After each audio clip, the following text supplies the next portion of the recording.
जोगदह क्षतिग्रस्त पुल को लेकर प्रशासन और जनप्रतिनिधियों की नसों में नहीं दौड़ रहा खून। मध्य प्रदेश के सीधी जिले में सिहावल विधानसभा के अंतर्गत सोन नदी पर बना लगभग 80 वर्ष पुराना जोगदह पुल 2022 नवंबर में क्षतिग्रस्त हो गया था, जिसे लेकर सीधी कलेक्टर द्वारा भारी वाहनों की आवाजाही पर प्रतिबंध लगाया गया था। लेकिन ये प्रतिबंध खाकी वर्दी सहित प्रशासनिक अमले और जनप्रतिनिधियों के लिए सोने पर सुहागे का काम करने लगा, जबकि घायल जोगदह पुल की छाती को रौंदते हुए बेधड़क बेखौफ रेत से लदे ओवरलोड वाहन दिन रात फर्राटे भरते रहते हैं।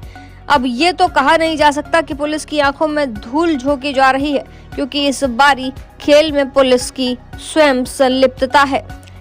सिहावल विधायक विश्वामित्र पाठक द्वारा उल्टा पुल्टा जवाब दिया जाता है। सांसद डॉक्टर राजेश मिश्रा द्वारा इस बात से अनजान होते हुए कहा गया कि इस संबंध में सीधी एसपी से बात की जाएगी। संवाददाता द्वारा जब पुलिस अधीक्षक सीधी से बात की गई तो उनके द्वारा कहा गया कि मामला संज्ञान में आया है, तो हम इसकी जांच कर शीघ्र उचित कार्रवाई करेंगे। कहना है कि पीडब्ल्यूडी विभाग को इस संबंध में कार्रवाई के लिए आदेश दे दिए गए हैं। इस पूरे मामले में पूर्व मंत्री कमलेश्वर पटेल ने कहा कि क्षतिग्रस्त जोगदह पुल से की जा रही अवैध वसूली का हिस्सा प्रशासनिक अमले सहित जनप्रतिनिधियों की जेब तक पहुंचता है, इसलिए न तो किसी के द्वारा कोई कार्रवाई की जाती है और न ही प्रशासनिक महकमा हरकत में आने का नाम ले रहा है। पिस रही है और परेशान हो रही है तो सिर्फ आम जनता। बार बार खबर प्रकाशन के बाद भी धमाकेदार कार्रवाई, किसी भी संबंध अधिकारी के नसों में खून नहीं दौड़ रहा। आरडी पांडे की रिपोर्ट, प्राइम इंडिया न्यूज के लिए। उसमें जो जनप्रतिनिधि है, थाना, राजस्व, सबका हिस्सा बटा हुआ है और एक तरफ बसें नहीं जा सकती है। बस से जो परिवहन करते हैं लोग, जो आते हैं, गरीब मजदूर, जो भी बसों में आज कौन सफर करता है, सबसे जो कमजोर वर्ग, और वो इस पार उतरता है, उस पार जो है पैदल जाता है या टेम्पो करना पड़ता है।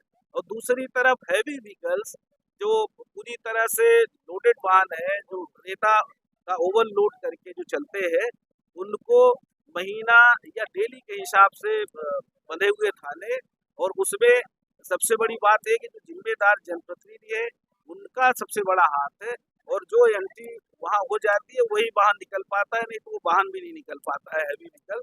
यही सच्चाई है और यही इस राज्य में चल रहा है। इस सरकार में लूट मची है, अवैध परिवहन का कानून व्यवस्था नाम की कोई चीज नहीं है। आप देखिए, चरस, अफीम, गांजा, दारू, तस्कर, सब कुछ हो रहा है, सिवाय गरीब किसान मजदूर को न्याय देने के अलावा सब कुछ हो रहा है, लूट मची।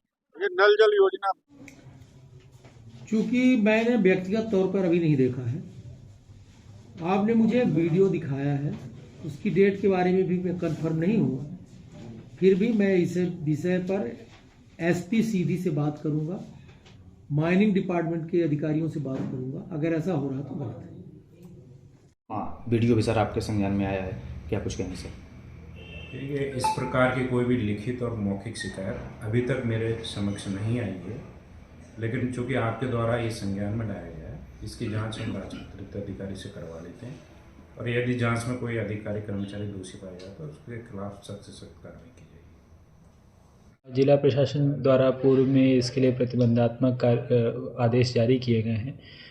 जब तक उन आदेशों को निरस्त नहीं किया जाता है तब तक उन आदेशों का पालन करना सभी विभागों की जिम्मेदारी रहती है। पीडब्ल्यूडी से मैंने अभी उनको फ़ोन पे भी निर्देश दे दिए हैं कि उस रास्ते को बंद करने के लिए उचित व्यवस्था बनाएं, जिस भी माध्यम से हो, चाहे पोल या बैरिकेड्स के माध्यम से। उनका कहना था कि पूर्व में पोल जो बैरिकेड्स उन्होंने लगाए थे उसकी शायद चोरी वगैरह हो गई थी, तो हम इस बात को सुनिश्चित करेंगे कि जो सेफ्टी मेजर्स है उसको कोई भी तोड़े ना। सर, एक